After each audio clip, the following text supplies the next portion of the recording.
Greetings, boo believers. Scream hearts. There's an extra pause there. Welcome. Hopefully you guys can hear us out there in interweb land. Let me turn this up and see. Let me make sure on my handy dandy. Oh, there you are. There's your... Good. Look at that. You can actually hear me. Awesome. I'm sure some of you wish you couldn't hear me. I know. We're back. Oh, What? That was loud. So loud. I'm always loud. Just deal with it. Damn, you know me for 6 years. Think you'd be used to it by now. Anyway, welcome to Deadsville Horror Talk Live Edition. Yeah. With fucking Steph Infection over here. Yes, that's my new name. Fucking Steph Full title. Infection. Yeah. And yes, we are here to talk about Late Night with the Devil. We finally saw it. I know. Woo, we finally saw it in the theater. And it comes to Shudder later this, I think next week, right? I know. You know what? I don't know, actually. I think it's later this week or next week, I believe. It's coming soon to Shudder as well. So you'll be able to stream it home soon. But it is playing in theaters right now. We went and caught it in the theaters. Maddie Morningstar joined us. We had a great time in the theater. It was pretty, there was people in there. There was fun little time. It was, we didn't see it the first week, opening weekend, where it did really well in the box office, but we caught it the second weekend. We were supposed to see it the first week. Maddie got sick, and we kind of postponed, had to wait. Didn't want to see it without her, right? No, absolutely not. So, yeah, finally saw it, and we're going to give you our full review. But first, we're going to tell you a little bit about us. You go first this time. No. You can't put me on the spot. All right, I'm Deadsville director, Steph Infection, stunt woman for 20 plus years. What? You are the stunt woman for 20 plus years. I'm the stunt woman for 20 plus years. Oh God, I always just hear your bio over and over again. I feel like it's you've probably seen me die in some things. Yes, there it is. She already knows it. She already knows my whole intro. God, I wish I just did that more fluent because I feel like I could just nail.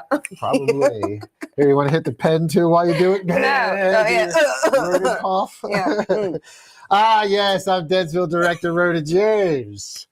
Been a stuntman for a fucking long time. My body hurts right now, and I don't hit the ground anymore.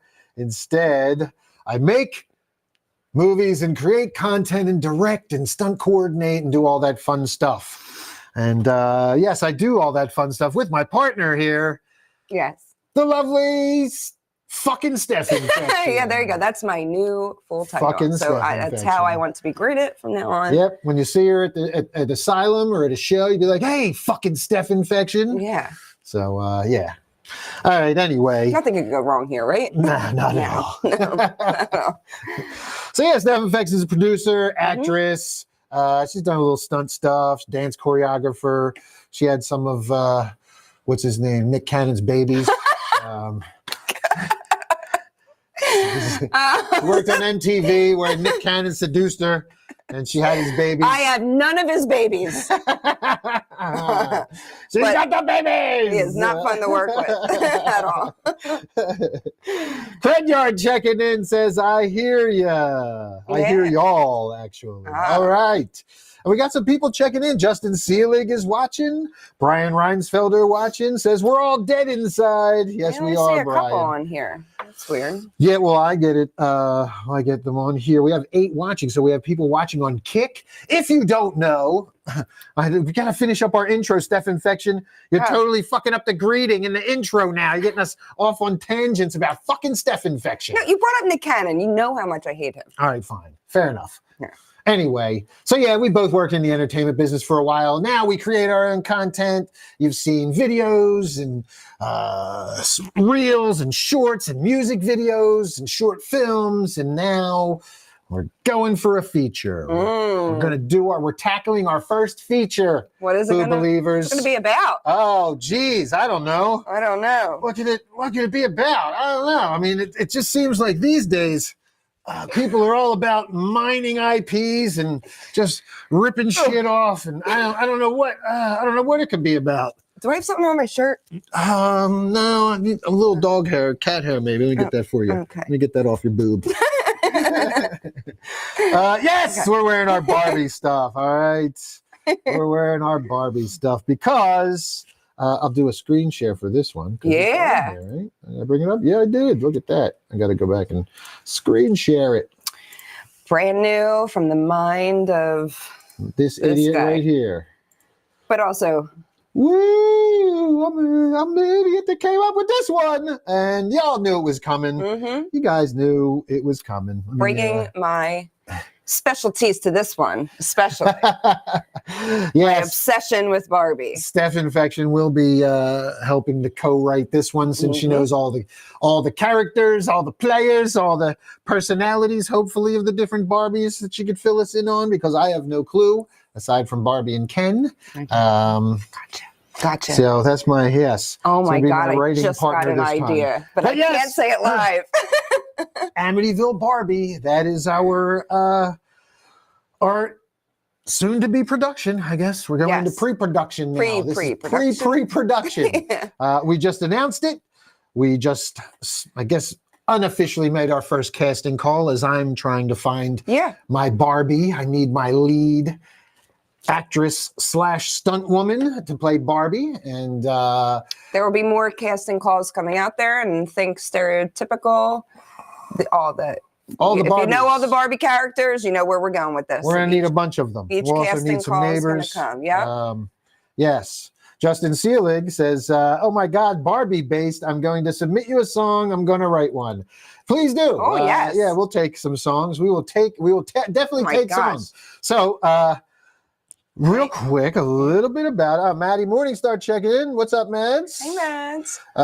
Anthony Noble, did I say Anthony? No, I don't remember Anthony. And Kara checking in. What's up, Kara? Hello. There's no stars. You did it. Oh, I did Kara, it. I do it anyway. I do it for the ladies. Yeah, I know. They're my scream hearts.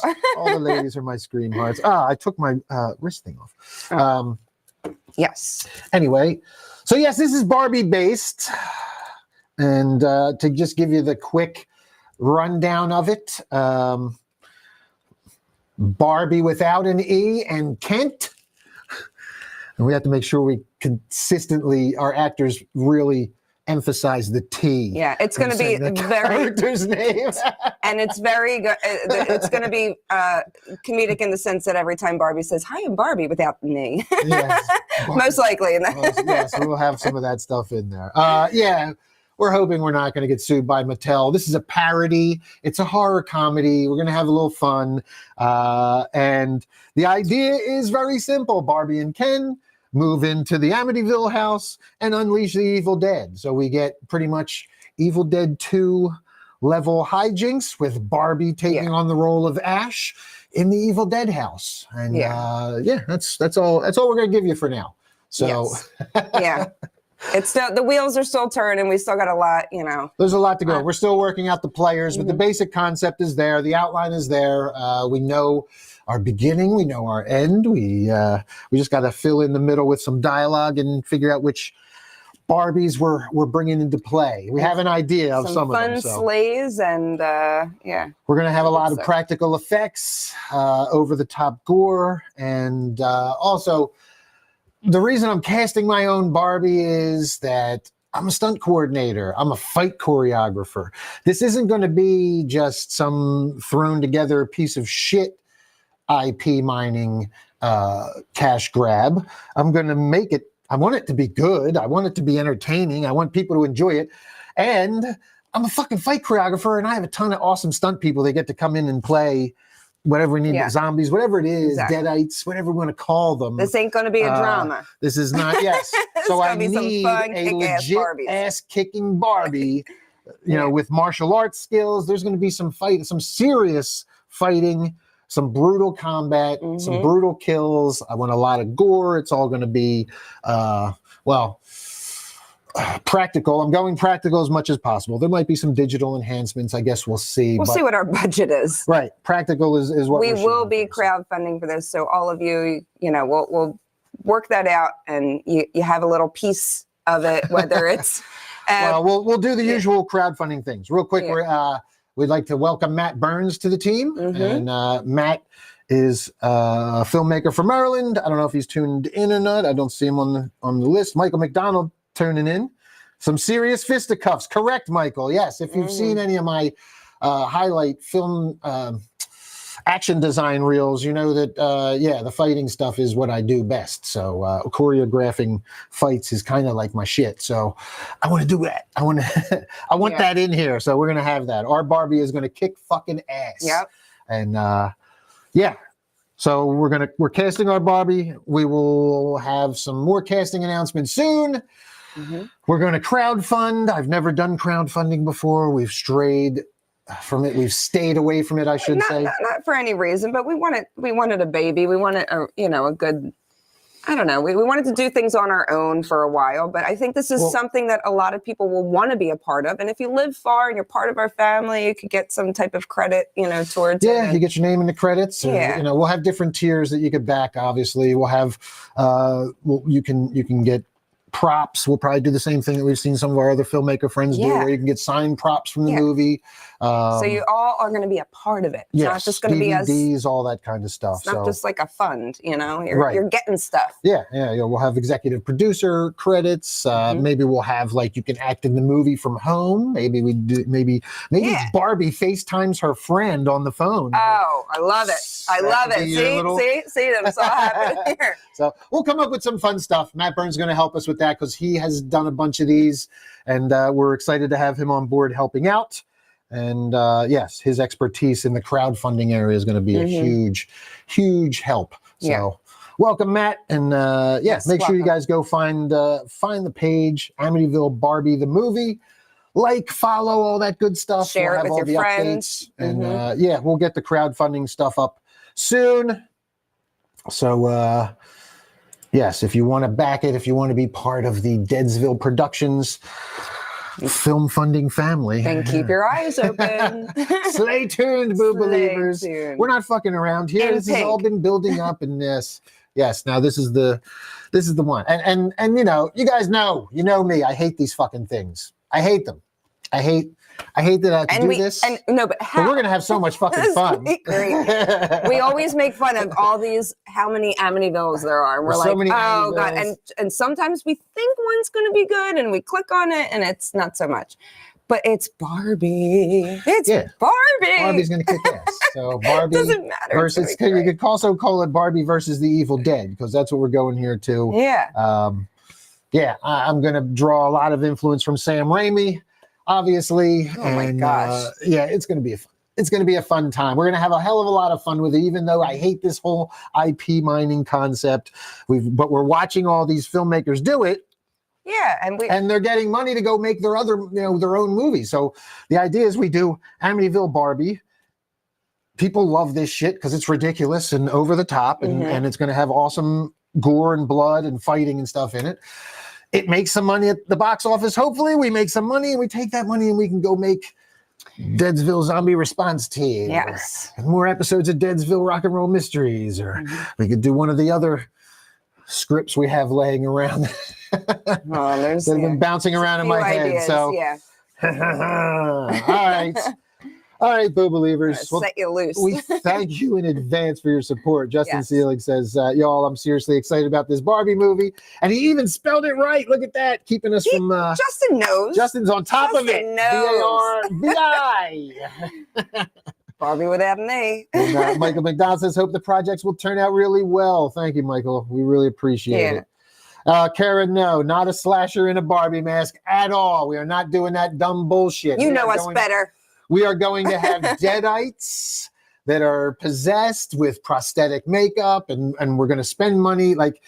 Whatever money you guys wind up backing us with is going to go towards special effects makeup and paying our cast and crew, obviously.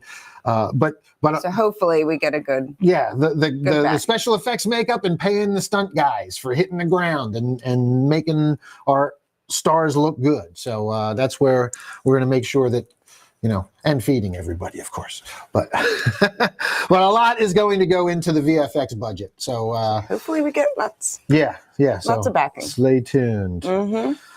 All right, let's do some news, shall we? What is in We're going to do our review soon, Boo Believers, but we're going to do a couple stories real quick on the horror news front here. I got to stop sharing. Where is it? Back over here. And there we go. Stop sharing. Let's back up. Sorry, guys. And we're going to talk about this one. Yes, Slay. And Steph hasn't watched this yet. She really needs to. Okay. I'll go back to screen share here into another window. So, you little ducky. This is on iHorror.com from Timothy Rawls. This was a couple hours ago. They published this one.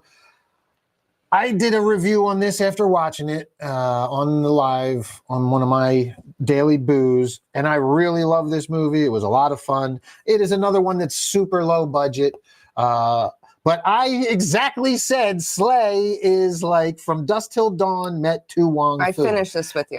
That's right. You can't. Yeah, that was like the second time I think I watched it. It was I watched the last like 20 minutes. I got the whole gist, maybe a half hour. That's right. Maybe about half hour. That's right. You came in towards the end of it, and I loved it. Yes, and that's exactly what it is. It's Dusk Till Dawn meets To Wong Fu. And I said that too. I was like, this was a really. There were some great one-liners. Here's a shot of a bunch of the drag queens.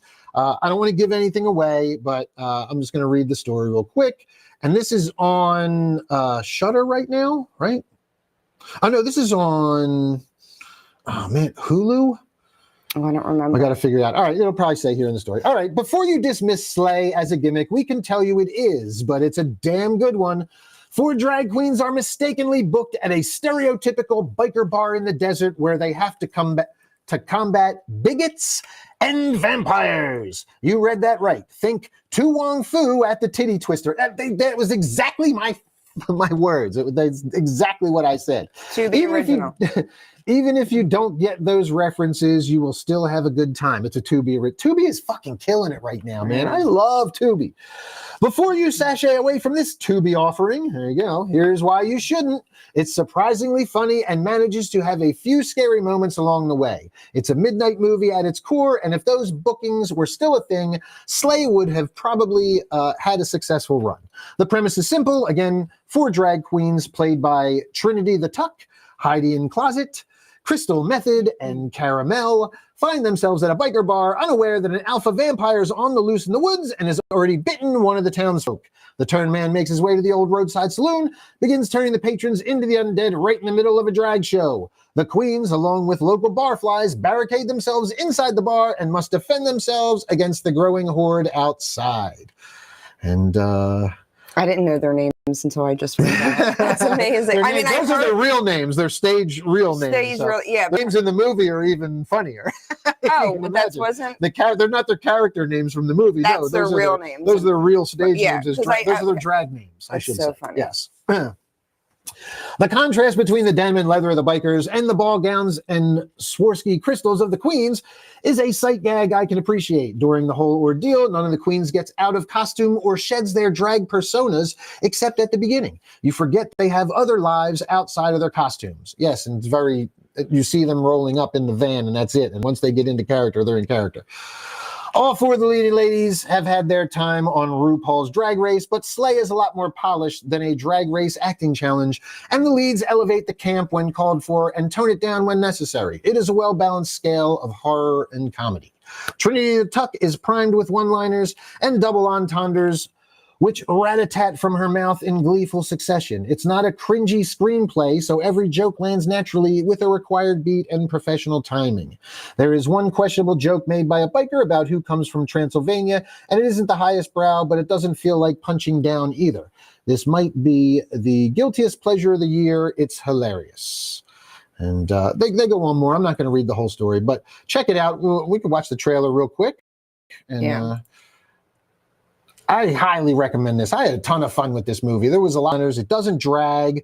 There's some heartfelt stuff in there. It really it caught me halfway through, and I still got to watch it from the beginning. But I got into it. And there was stuff where there's like some.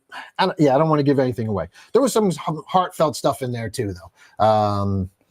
Some good stuff about accepting people and being who you want to be, that kind of thing. So we're gonna watch the trailer. I highly recommend this one. It's on Tubi.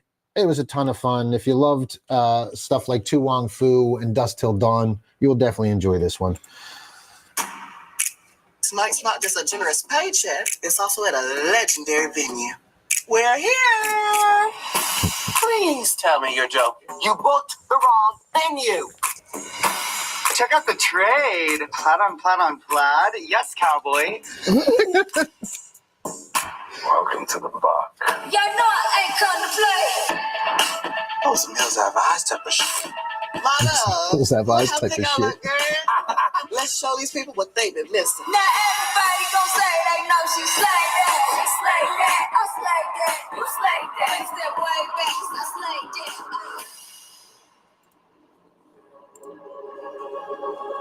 Hell is your problem, Rufus? Rufus! You'll see that? Who punched the man?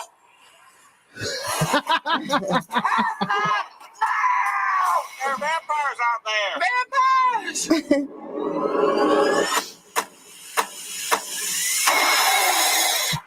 It's not! What do we know about vampires? Isn't there some sort of rule that they can't come inside unless they're invited? That ain't gonna work. Go on and Single one looks like Jason Patrick.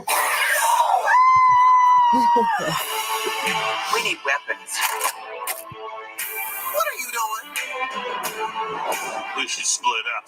I've ventured into the basement, but I'm black, so I'll go the back door. Lights, camera. Hey, Parker Meatloaf. Bargainton Meatloaf. Oh yeah, that was fun.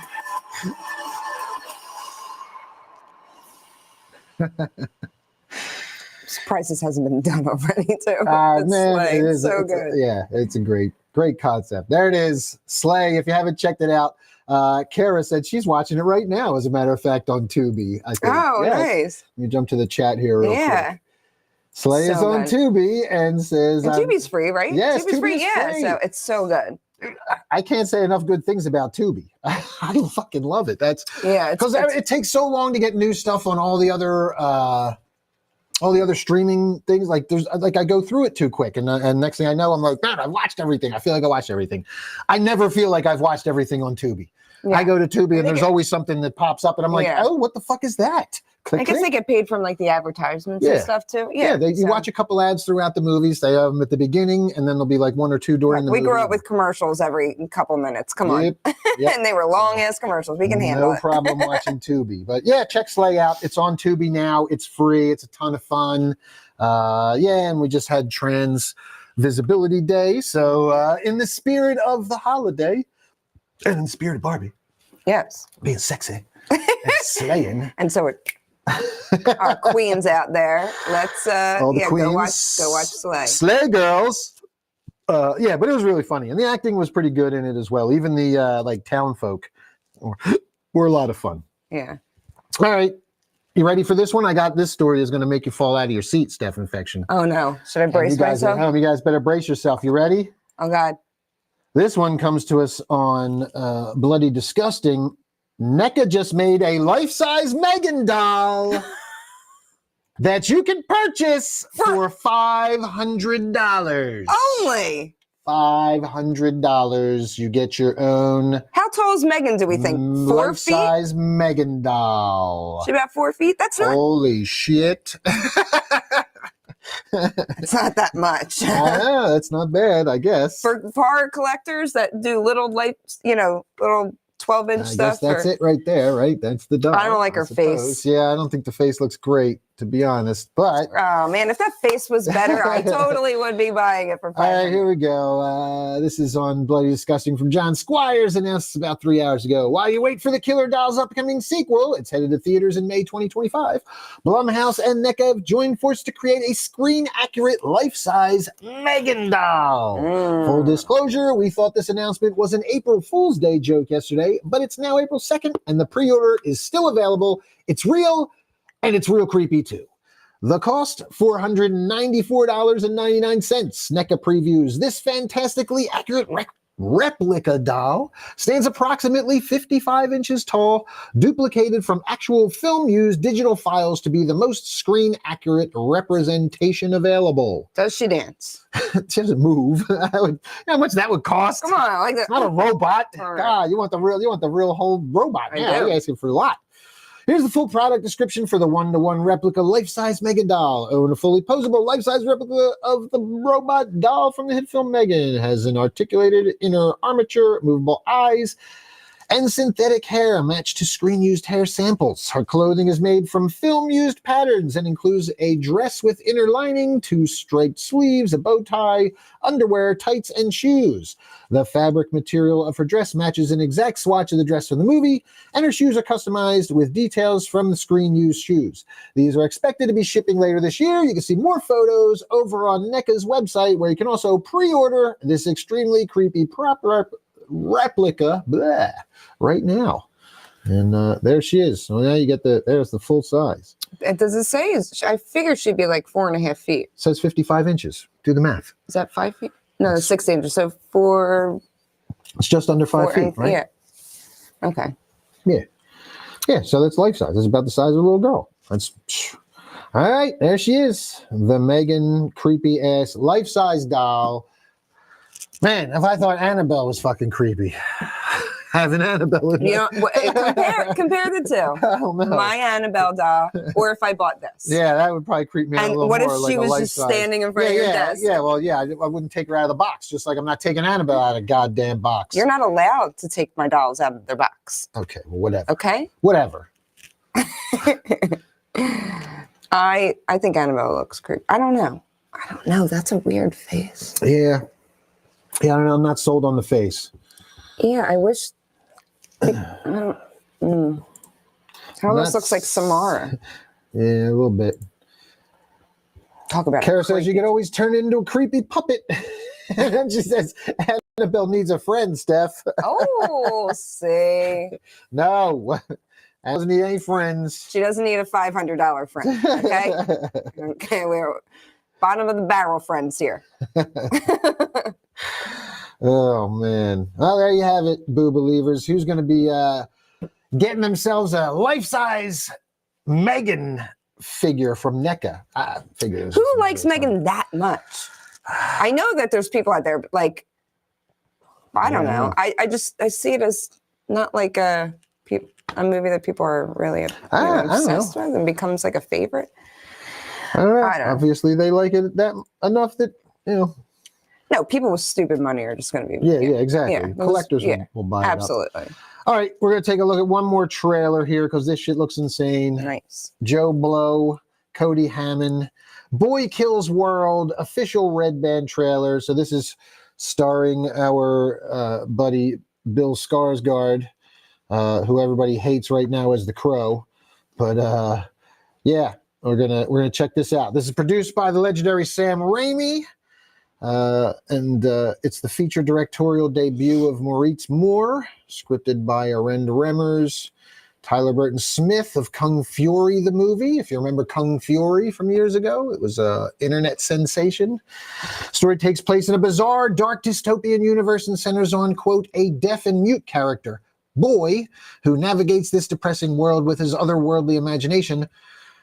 Tragedy strikes when Boy's family is brutally murdered. When his fight or flight instinct kicks in, Boy finds himself on a life-threatening trek into the darkly forested jungle. There he meets a shaman who takes Boy under his wing and launches him into a cutthroat coming-of-age journey where he encourages his new people to leave his youth behind and pick up the baton as a highly trained assassin. And it's got a bunch of fucking people in here. Jesus. Skarsgård's joined the cast by Jessica Roth of Happy Death Day, Yayan Ruyan of The Raid Redemption, who I don't know by name, but I'd probably recognize his face. There's a lot of, Femke Janssen of The Faculty and X-Men. Charlton Copley of District 9. Who's Famke? Femke Janssen. Which one's The that? Faculty, the redheaded teacher, the woman. Oh, yes. She played Okay, she played Phoenix in the original X-Men movies as well. Okay. There's a bunch of them in here. Let's see. Yeah, Raimi producing. Here's the poster. A bunch of characters. a bunch of assassins. Mm-hmm. And I think we watched a teaser for this before, and it was pretty fucking crazy. So, all right, let's check out the trailer, Boo Believers. Boy Kills World, starring Bill Skarsgård. Red Band trailer. So, yes, lots of blood.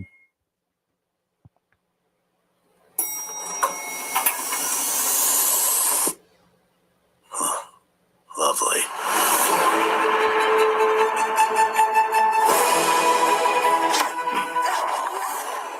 That's a dude from the raid who teaches him. This feels important. Oh, that's This right. is inner Plan. monologue. His inner monologue. It's going to be airtight. Deeply confused. It is inner monologue, the person who does Bob's Burgers and Archer. Yes, I forgot. That's right.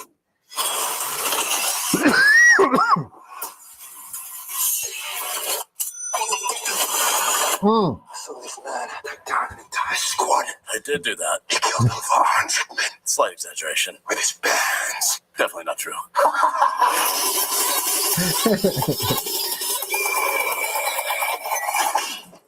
Wait, You forget who controls the narrative. not exactly how I plan to go. Deal with him accordingly. And lights. Shit.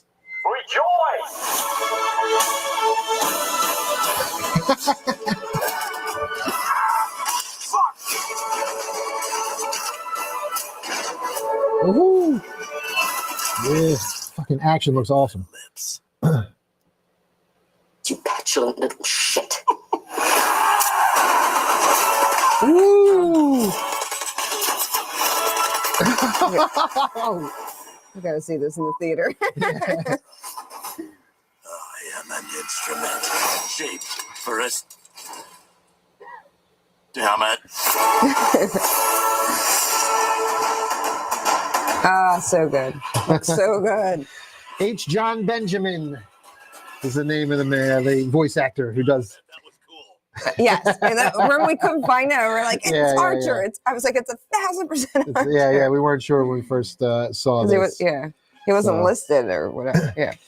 Yep, there it is. Boy Meets World. You guys excited for that one? I know it's not necessarily a horror movie, but we love our fucking ridiculous Dude, it's high octane blood action. yeah.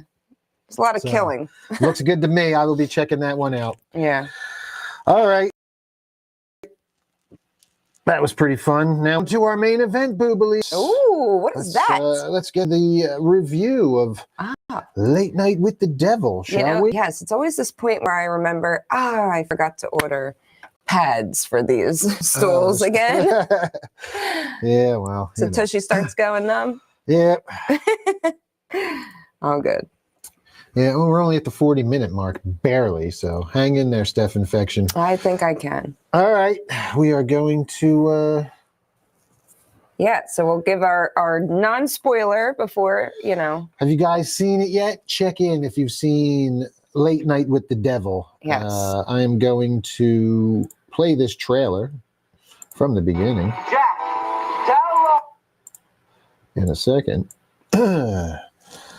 We are on share. Let me make sure you guys get a nice large screen to look at as we watch this. All right. Now this one came to theaters 2 weeks ago, I guess it was, and it's one that I've been talking about on my Daily Booze for a while. Looking forward to David Desmulsion, who's been in a bunch of stuff that we love, and it's set in the 70s.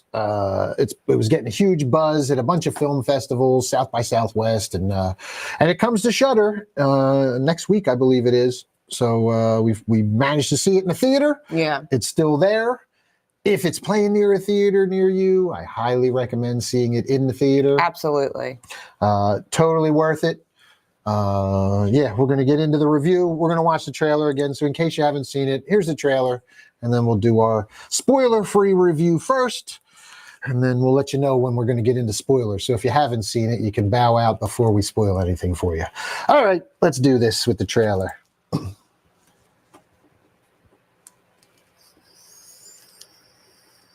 We are back in 5,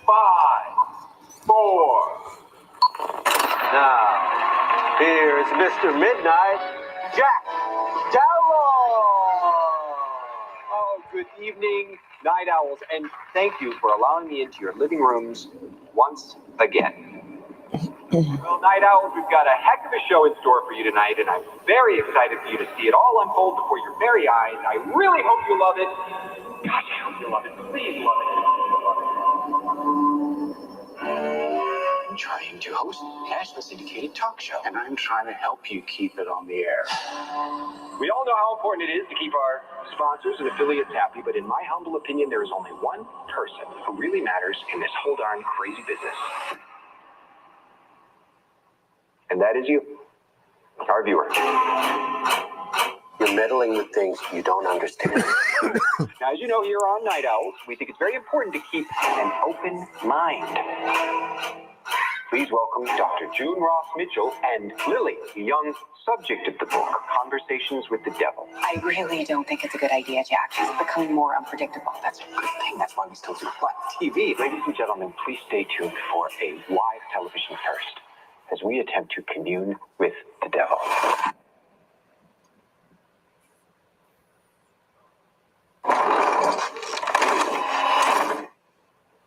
Lily, can you hear me?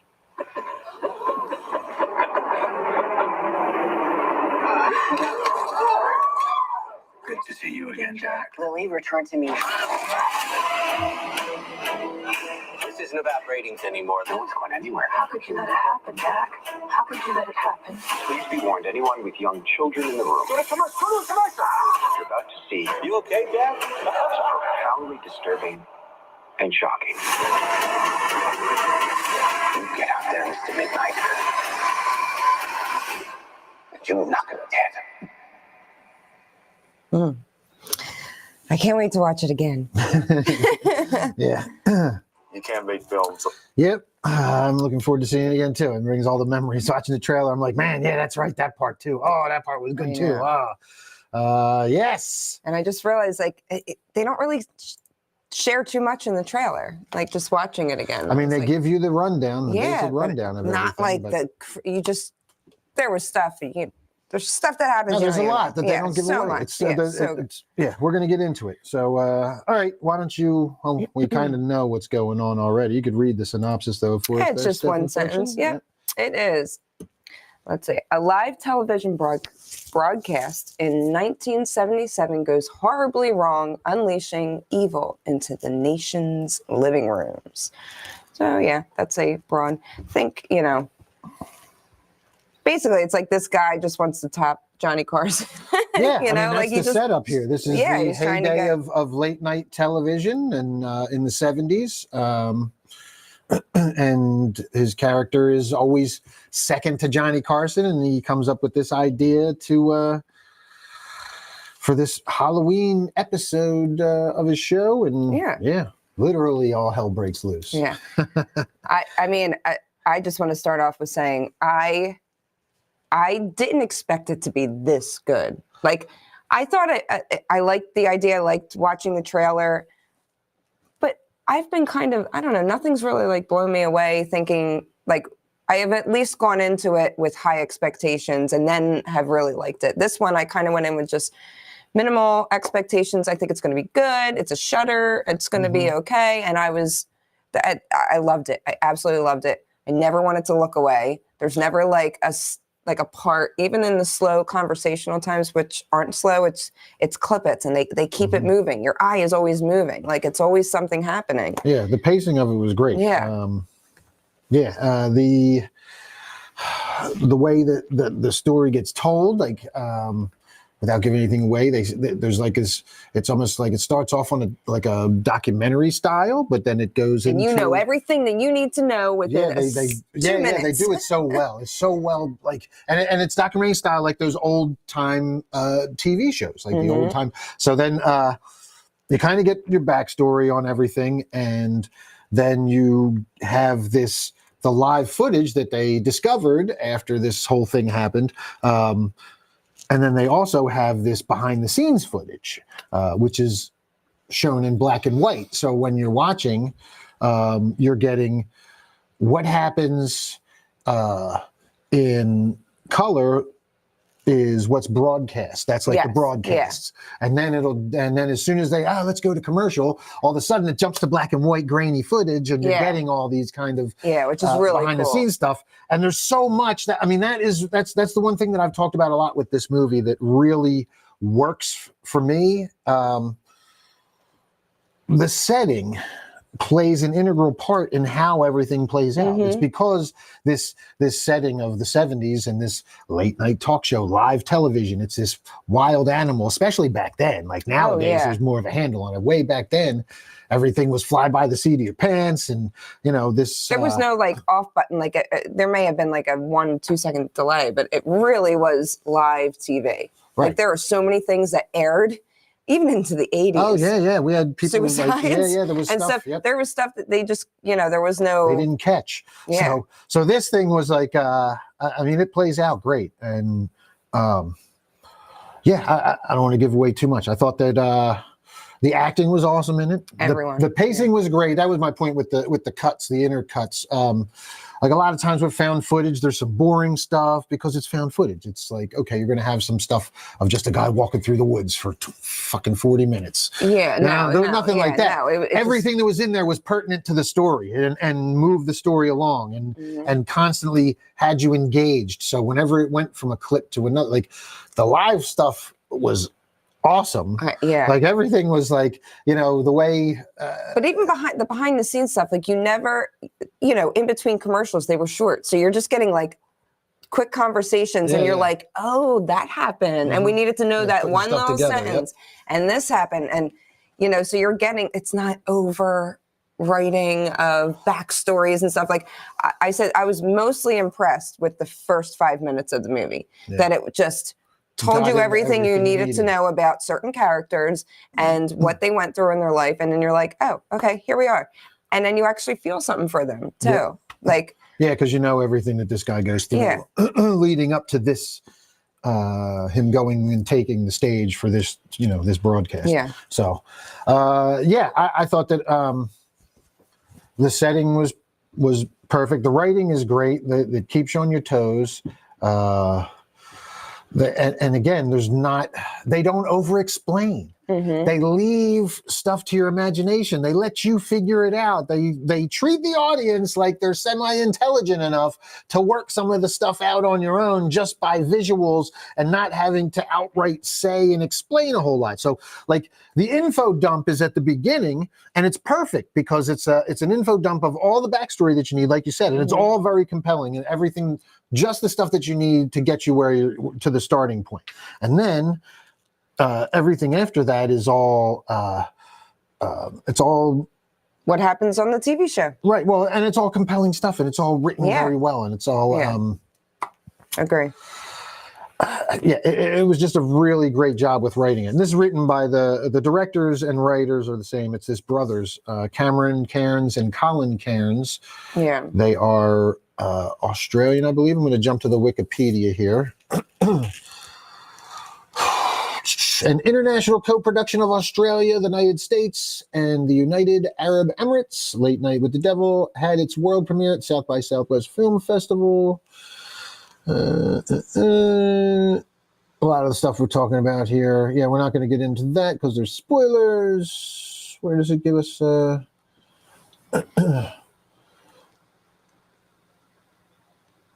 Production, maybe here, Image Nation, blah, blah, blah. I'm trying to find out. Yeah, Melbourne, Australia. Shot in Melbourne, Australia. So these guys are Australian brothers. Yeah.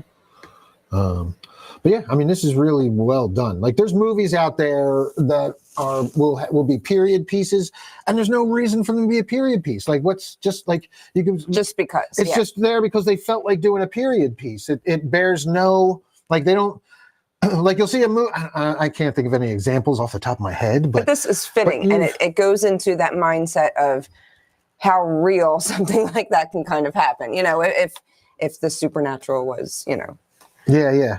Justin's saying, get the shovels out, digging deeper. We're going to get there in a minute, Justin. We're going to give another couple minutes here. We're going to go through our actors. David Desmalchian plays Jack Delroy. He's awesome as our kind of swarmy late night talk show host. Yeah. We'll get into his.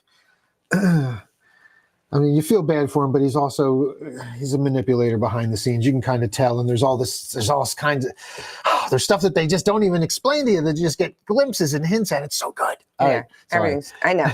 Laura Gordon plays June Ross Mitchell, the doctor who is taking care of that wrote the book Conversations with the Devil.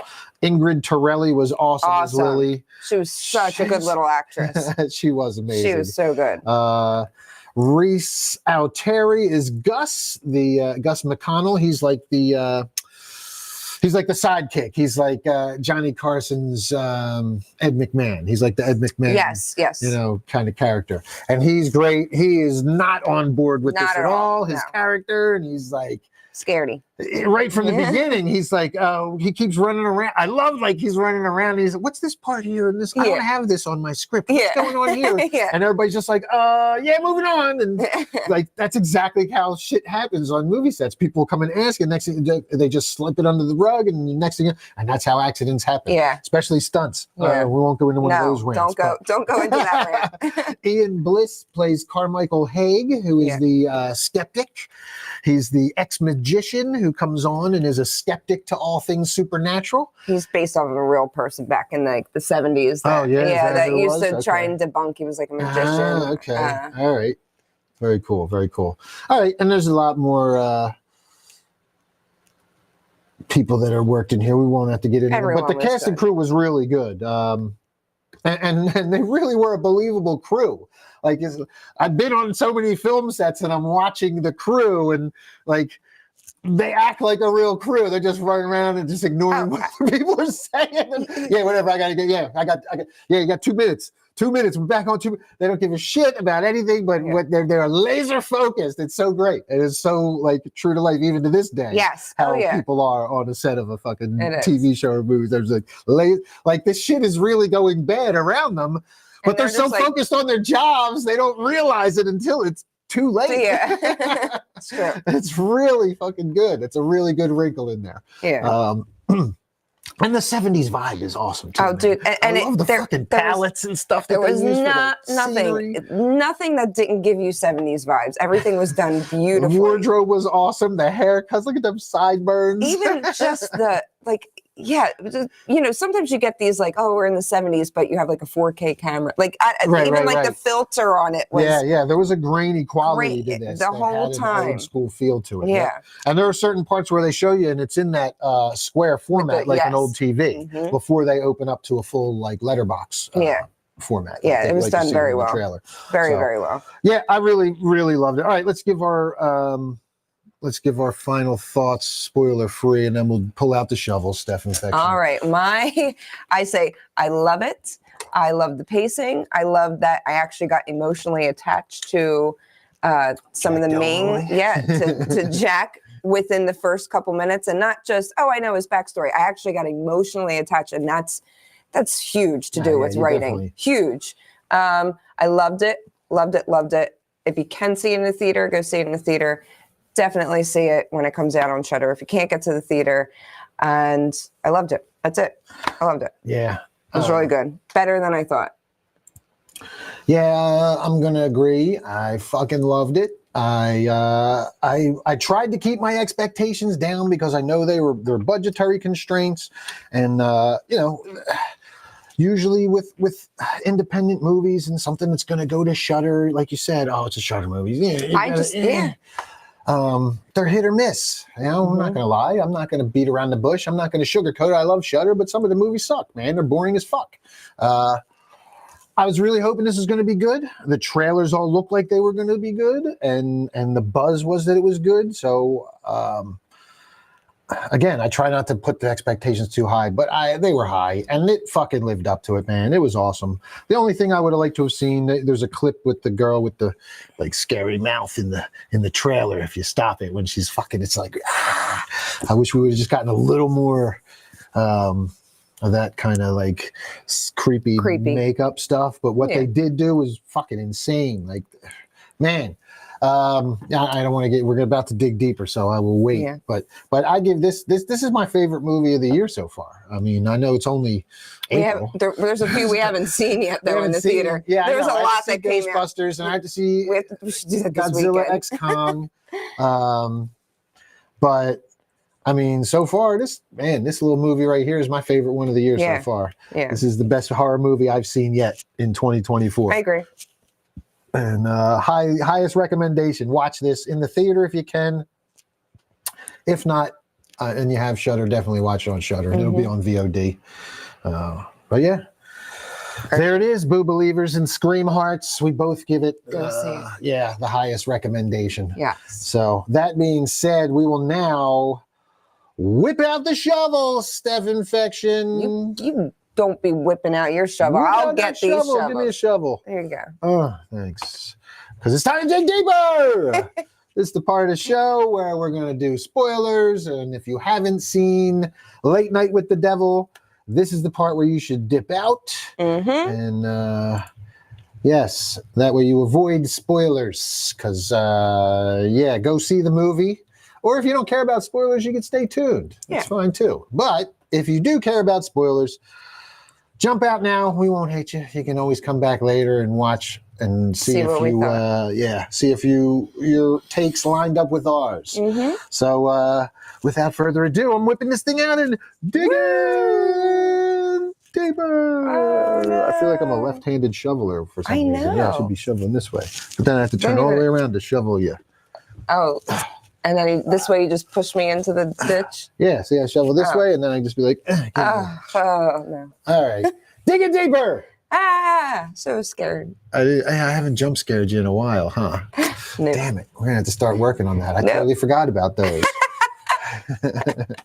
Forgot. I totally forgot about that. We used to come back because we used to have breaks. We used to be like, we used to be like, well, not breaks. We used to be like, here's the part. There's going to be a cue card. Yeah, to put in the title card and the music. And then and I would never know when we were going back because it was just in his deeper bumper.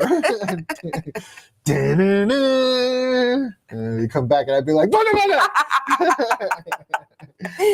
I get her every time. Yeah. Kara waving. Hi, Kara. Again, thank you for the stars so much. All right, Justin, we got the shovels. I hope you're ready. Nancy Dannon Smith checking in. What's up, Nance? Thanks for tuning in. We're about to spoiler talk. Yeah, so Justin, give us what you think. Yes, Justin. Now in the comments, you guys can type in the comments your spoilers now. Just put spoiler alert first. If you're going to put a spoiler in the comments, write spoiler alert first. Yes. Just so that people know if they're scrolling through the comments later that there's a spoiler there. All right. Let's dig deeper. Steph Infection, would you like to kick it off? I mean, first off, we talked about it, but the beginning and getting into detail of them just giving like the wrap up of him climbing his way up into being second to Johnny Carson, like looking at everything, his wife and seeing them together and then her getting sick. And then it was so quickly done where you would think that you wouldn't be emotionally attached to him, like where you would actually maybe tear up. But I was like, oh no, I actually felt, I felt it. It was like right away, just bam, we got it. And then, everything after that, it wasn't too much. Like even having these guests on, and the first one that was the medium, it was before we get to the guests, I want to talk about a couple things in the prologue. Oh.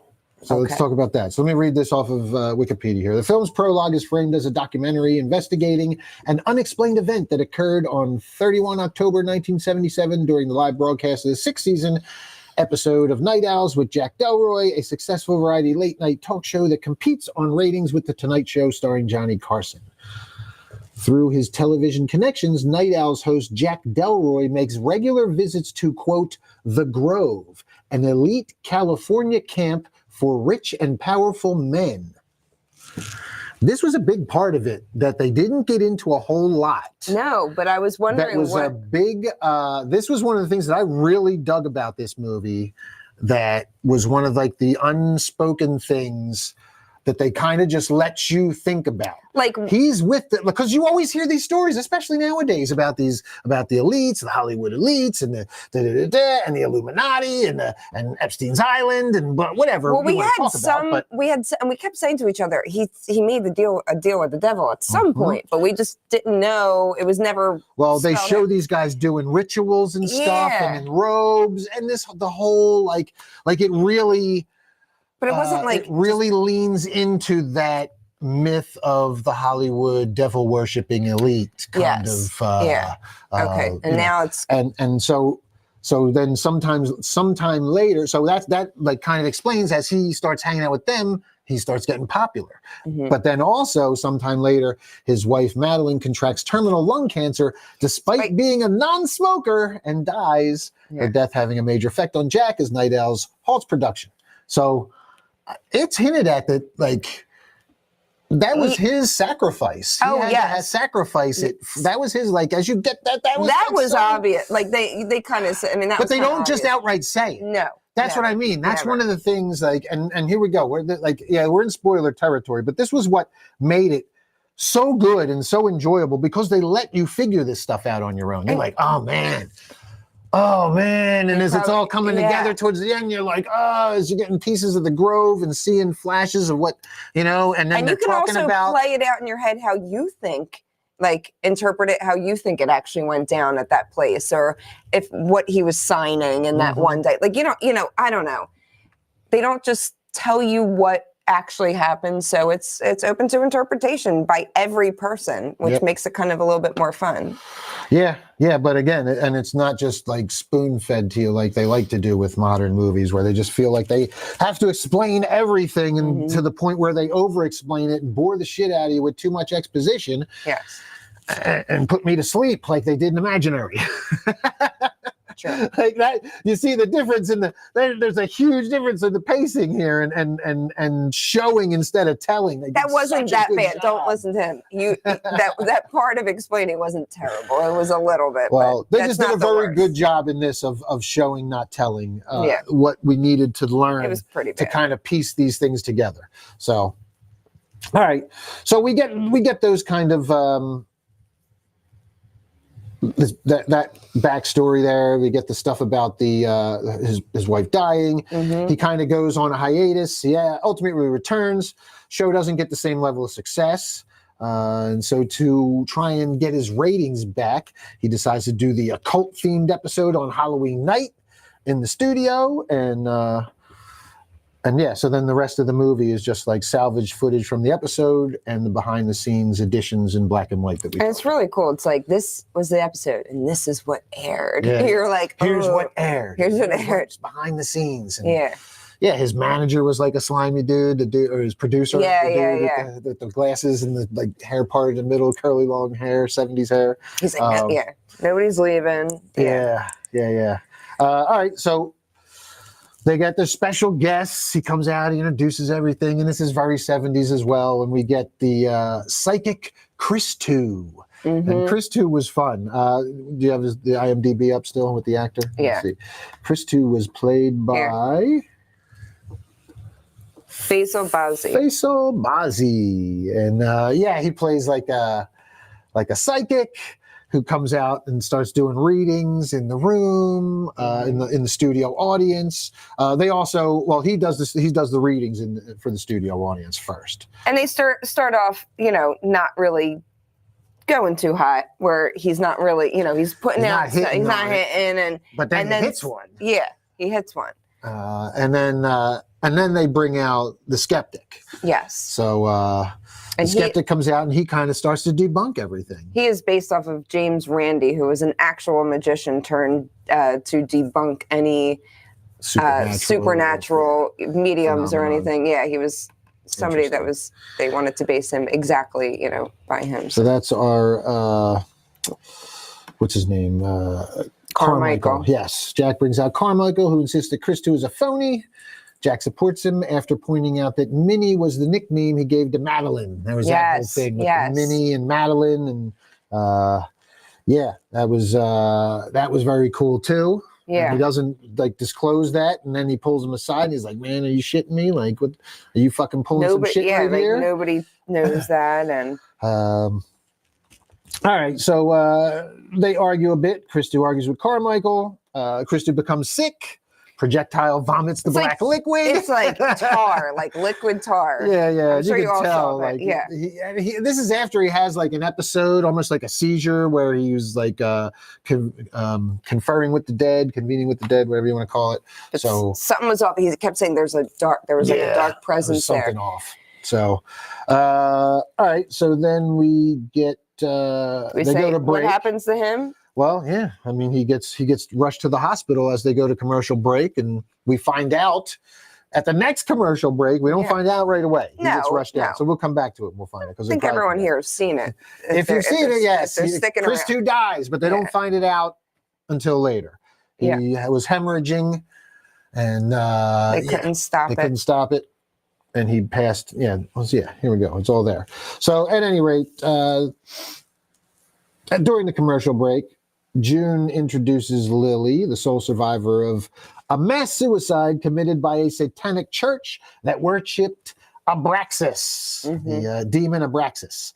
So Carmichael is in disbelief over June's claims that Lily is connected to a demon she dubs Mr. Wriggles. Despite June's insistence on possible consequences, Jack convinces her to conjure the demon. During another commercial break, the crew informs Jack that Christo has died en route to Mount Sinai Hospital due to internal hemorrhaging. So we were getting to it. Yeah, okay. So yes.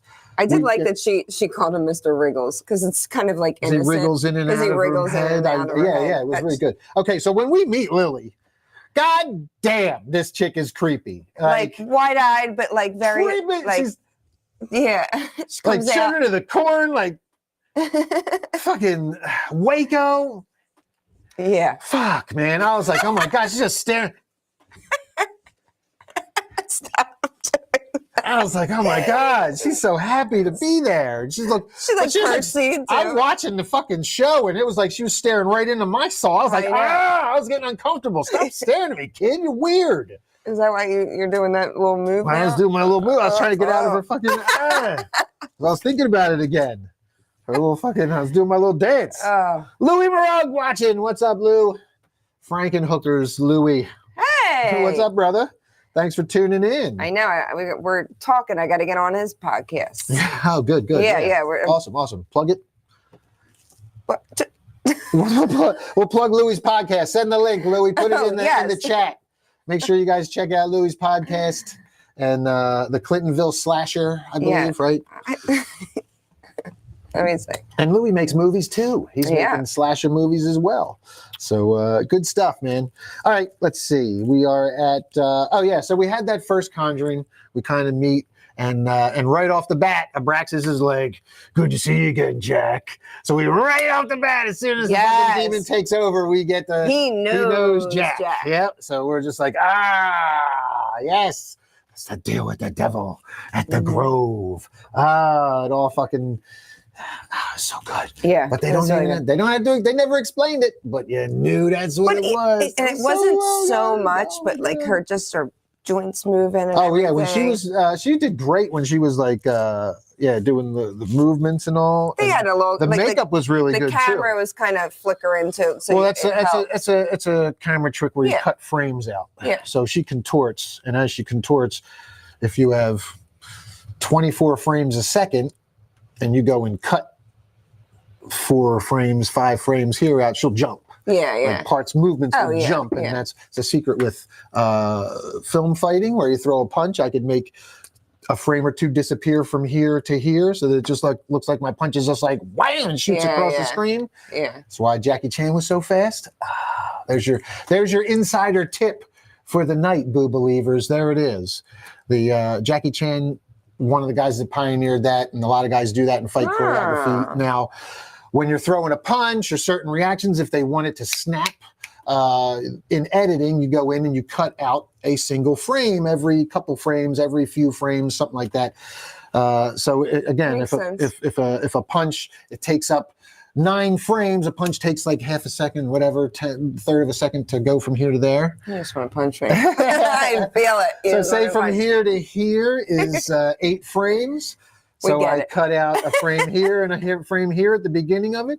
So all of a sudden it's going to look like my punch really like hyper jumps, pow, like, see what I'm saying? Yeah. So that's what you do with these movements of creatures when they kind of move quick. It makes or pop, total sense. they take a frame out of the contortionist moving, and all of a sudden that joint movement pops and moves like at an alarmingly abrupt rate. So there it is, the insider tip. It's a stunt tip that kind of went into a editing tip. Yeah. Because stunt guys would edit our own fight scenes like Jackie Chan. Mm-hmm. That's how we did that shit. So, all right, enough of that. Back to the movie. All right, so during June's conjuring, Lily becomes possessed by Mr. Wriggles, causes electricity to go haywire, and levitates her chair. And in her possessed state, Lily makes an oblique reference to having met Jack before under the tall trees. Yes. And we never know what that is, but it's the Grove. I liked It's it. the Grove. Yeah. Just under the tall, and it's never over explained. They never actually even show that really. So many glimpses, which is perfect because that kind of secret society shit is a secret. You shouldn't have any information on it. We're watching what was aired. We're watching what was aired. Exactly. Yeah. So, all right, let's see. Carmichael challenges June by having Jack's sidekick Gus take part in a hypnotism demonstration. So this was cool. wild. This was cool. Because I was like, wait, what is he really going to do? But you can, he did this whole group hypnosis thing. Which it has been done plenty of times, and he thought that he had worms in him, and he's getting them out. Oh, it was gross. That scene was awesome. It was really cool. He's like ripping his falling out of his guts. Now I loved at the end, and he just pulls them out of his neck and stuff. It was really cool. At the end, where he's like, "Let's play that back." It wasn't the end, but then they go. That was his thing. He's like, "Okay, now at the end of the demonstration of the demonstration." He's like, play go back it back for me. And you see him on screen going, and there's nothing happening. Yeah. And they asked the audience too. Everybody saw worms. Yes, and Jack was like, I saw worms. Everybody saw worms. And how many people? And there was only like 1 or 2 people in the audience that didn't see worms. Because they probably didn't get hypnotized. Because they weren't in the group. But I did at the end, June and Lily, or maybe I think it was Lily. Well, it was Lily. Or Lily no, was June the one goes, who said it. June goes, well, what about her levitating? Because I was like, you can't make that. And he just didn't say anything. And then Lily goes, well, you can play back our tape. Yeah. Lily says, well, Mr. Mr. McElroy, or no, Jack. She kept calling her, well, Jack, can't you just play back our tape? The same thing same thing with what we, and they were like, let's go back and play it. And they went back and played it, and the shit was real. That wasn't no fucking fake shit. That shit was on the tape. It was not a hallucination. So that was very cool. Yeah. That was a very cool, to show, but I still like the hypnosis part too, because Oh yeah. The whole hypnosis thing was awesome, and it was gross, and it was and these were just like little bits that And this is very real. This is what would happen. You would have your debunker who wanted to hypnotize everyone to show that he, so he could do something similar, and then you would have them show that it's actually real. It was cool. Yep. So yes, Carmichael challenges June, has Jack's sidekick Gus take part in hypnotism demonstration. Everyone in the studio sees worms coming out of a ravaging Gus, including Gus himself. Production team rewinds footage, proves Carmichael's demonstration was merely a hallucination experienced by everyone in the studio. However, a supernatural phenomenon that occurred during June's conjuring appears unaltered in the recorded playback. Dun, dun, dun. Jack is horrified when he notices an apparition of the spiritual Madeline standing behind him in the footage. Dude, I forgot about that. He was like, rewind, stop. No, rewind, go frame by frame. And we're going like, here what's happening? And it was just, it was creepy. So good. It was such a great fucking scene. It was such a little thing, but it's so little. Yeah. It was so fucking good. All right, so then let's see. Carmichael angrily accuses Jack of orchestrating the events as an elaborate hoax. Lily again becomes possessed and quickly slaughters June, Gus, and Carmichael. Yeah. The audience flees from the studio, and Jack runs to the exit. Let's talk about that. Okay, so you would think that if you look at, she almost looked like she had like electric going through her, but like static TV, old. Dude, her head ripped in half. Ripped in half. But like the filter-ish around her. I was expecting to have like the mouth and go full demon. Yeah. What they did was it ripped through her body. Yeah, almost. it was more like, and it was a very 70s-ish kind of effect. It was a very like old school but way it didn't to... seem cheesy. Like right. It didn't come off like, as cheesy. The effect looked really good. what was that in Children of the Was it Children of the Corn with the amoeba thing that goes up his body and it looks like it electrocutes? Like you get the style of that. However, it was actually done well. This was very well done. It was cool. Yeah, her head rips open and the eyes are glowing, and you see this like fusion reactor thing in her brain. Yeah, like she's radioactive or something. Yeah. And she just starts like slaughtering motherfuckers. Like the kill with the girl pulls the thing out. The doctor pulls the thing out and starts trying to get it. Yeah. Rips the fucking neck. Yeah, I was like, oh yeah, And, these are all good kills. Wherever you're just screaming in the theater. And then she kills him first. Gus, what happened to Gus? How'd she kill Gus? I don't remember, but he's dead. She break his neck or something? Oh, he all the way around. One of them. Somebody got their neck twisted. Well, what's his name tries to kneel. The dude who was the fucking who was the faker, debunker. The debunker all of a sudden is like, oh my god, Abraxas, you are real, and he starts like trying to pray him, and she just like melts him. But he turns into like ash and static. It was like a combination of electric and ash. It was fucking that's it was right. very cool. Yeah, Gus definitely got his head. Yeah. It was very analog. Yes.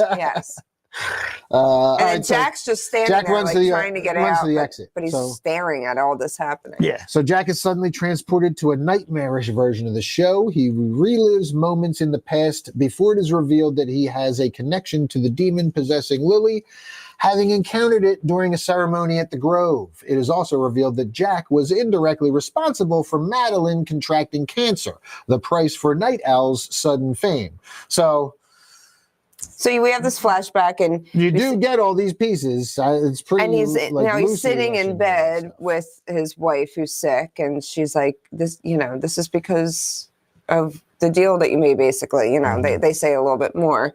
Yep. And she's like, "Stop." What? So this is the part that I was like, oh, something's up. So she's like, you haven't seen me. Like almost as if she's still alive somewhere. And she's like, put me out of my misery. Like, put me out of my misery. They've had me here. She says something along those lines where I was like, oh, and then he gets the dagger. Right. Well, she says, you know what you have to do. She wants to be freed. So Madeline Spear confronts Jack. Yes. He stabs the ritualistic dagger into her body. Suddenly, the scene shifts to the now empty studio with the horrified Jack revealed to have stabbed Lily. And I was like, wow. Yeah. What? Jack stands over the body of his dead guest as police sirens slowly get louder in the distance. Roll credits. Yeah. Yeah. It was quite the fucking ending. Yeah, it was good. It was quite the ending. I just wasn't expecting, I don't know. I mean, there is the question of how do we see Jack's hallucination with the whole thing in his wife and all that. You can't. But because that's not in any footage, that's in Jack's head that we're into at that point, I feel like. But, you can't overthink that. Yeah. Because even the beginning is, it's cuts. That's not in the show. So you're getting a little bit of background. Yeah, I get it. I mean, they're peeking behind the veil a little bit more than they really. They never said they weren't going to, though. It was just. Well, there's just stuff that there were certain conversations that took place on that black and white footage too, where like there's no way they would have allowed that to be recorded. Some stuff, like. I didn't see that as that being recorded. it had to have been because it was being shown to us. The black and white stuff was I being don't think shown it to us. was. It says it was. That's the behind the scenes. That's the It says that it's behind the scenes, footage. but I don't think they were actually recording it. No, it was all pieced together footage. This is all pieced together footage. Okay, None I of it didn't is. None I of didn't it is. interpret it that way. None of it is a movie. The only thing that they this is all pieced together footage. There is the footage that aired live. Can you is say color. find where it says that exactly? Because I got that was because it was in black and white. We're just seeing what's happening in between the actual aired. Let's see. Like the way I saw it was, all right, we get the background. Some of it is a movie, and then the black and white parts were just conversations that were happening. But because it was black and white, it meant that it wasn't actually filmed. No, Because they were behind the stage and stuff. yes, that's behind the scenes filming. Okay, I'm interpreting it differently, is what I'm saying. But I'm telling you, it's meant to be behind the scenes footage. Okay, That's why it's grainy footage, like I like didn't a when I black and white watched it. I camera. didn't. It's supposed to think be that. somebody filming behind the scenes. That is filming the behind the scenes. That's the whole purpose of the black and white footage being interconnected. That's how you go from that's how you're seeing from behind the stage is the guy with the black and white shooting. They're on set all the time. Yeah, I hear what you're saying. I didn't read it that way and interpret it that way. It's absolutely when I watched 100% the way it is intended to be interpreted. I guarantee you that's the way it's to be interpreted. So, yes, you need to look at it that way next time you watch it because that's exactly because it's seamless the way they yell cut in what we're seeing on this side of the stage, the color cameras, and then he walks backstage and it turns to the black and white camera behind the stage that is all the behind the scenes goings on. I have to watch it again. So it's all stuff that is, and that was my probably my only qualm with the movie was that there were some conversations that took place back there, especially with the like that would make producers liable and stuff like that. Is it possible that it ignoring... was just being recorded as they were like messing and switching their film? Like no. This was intentionally. I got to rewatch it because I really don't see it that. I didn't footage. interpret it that way. It is 100%. Somebody is the behind the scenes film person, and this is the footage that they found that was shot behind the scenes. If you watched it, let us know how you interpreted it. Yes. How you saw it.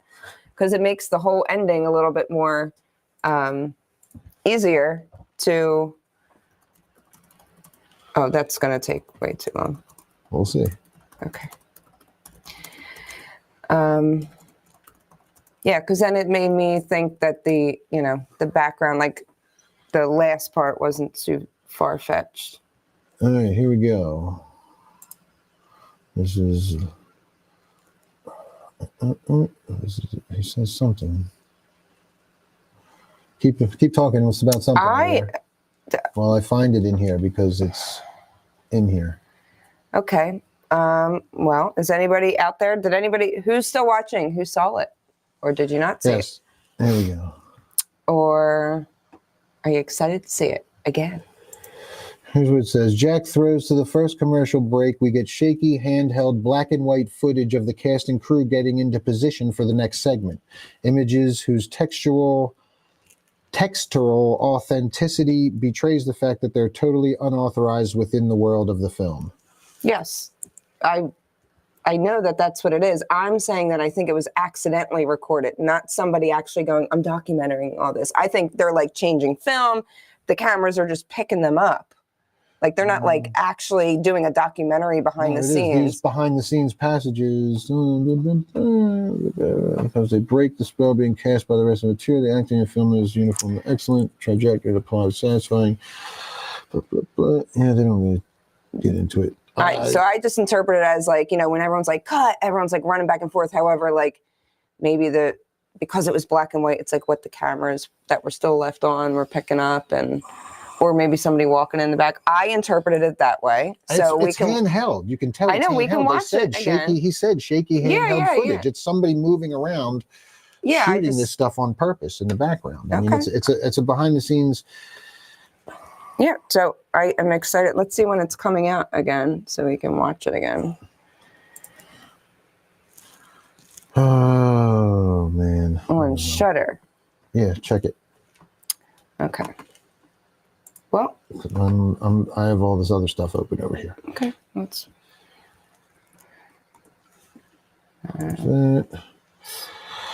All right. Well, if you guys saw it, you can let us know what your interpretation of it was. I'm pretty sure that the filmmakers meant for it to be behind the scenes But footage. that's why I think it's cool. People look at things differently, and everyone interprets it a little bit differently. Yeah, I just don't feel like that's something that's open to interpretation. That was supposed to be a person with a handheld camera filming behind the scenes. I clearly understand what you think. You're making it very clear. I don't think it matters that much. I think it does, because the whole point of the movie is they're saying this is all found footage after this thing. We will watch both it again. parts of it, I feel like they're saying are found footage. Both the stuff that aired and the black and white behind the scenes stuff are all found footage. I hear you. I interpreted it one way, so I have to watch it again to see if I see it that way. Okay. I didn't interpret it that way, and I can't change my mind because we watched it 5 days ago. All right. So I want to watch it again, and you may be correct. I'm not saying you're not. All right. Streaming date. Justin hasn't seen it, so he can't chime in, but he's excited to see it. So. April 19th for free when it premieres. April 19th on Shudder. That's what, let's see. This says, Shudder subscription April 19th. Man, gotta wait a couple weeks. Yep. So go see it in the theaters now, Boo Believers. Yeah, I wonder, it's probably still out in the theater. Yeah. It is around us. Yeah, definitely. Definitely right. go see it. Del Dom checking in. What's up, brother? Hey, Sean. All right, let's wrap it up. We've been on for an hour and a half almost. I know, my butt's asleep. Mine too. Gotta remind me to get cushions, people. Yes, cushions for these. Gonna order them on Amazon as soon as we get off. Yep. And like butt massage. Because it's numb. Yeah, butt massage, huh? See?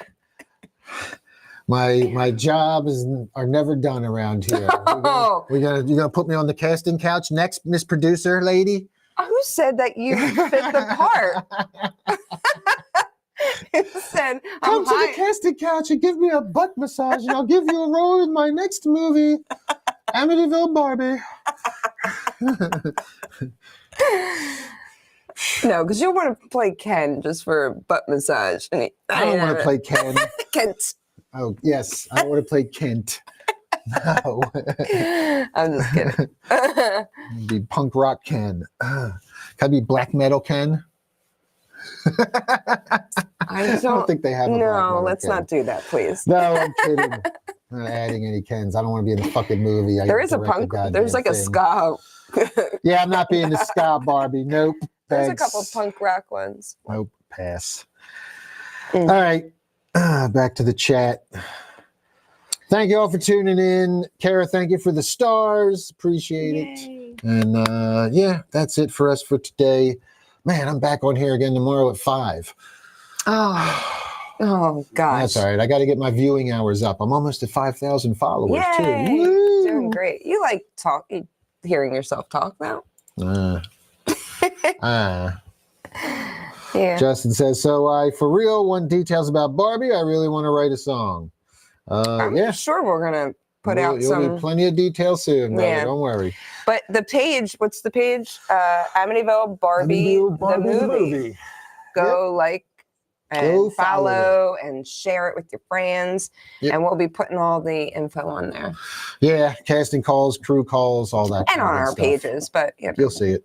You'll get sick of it, just like you're sick of me. Mm-hmm. Mwah, scream hearts. Yeah, I know what that's like.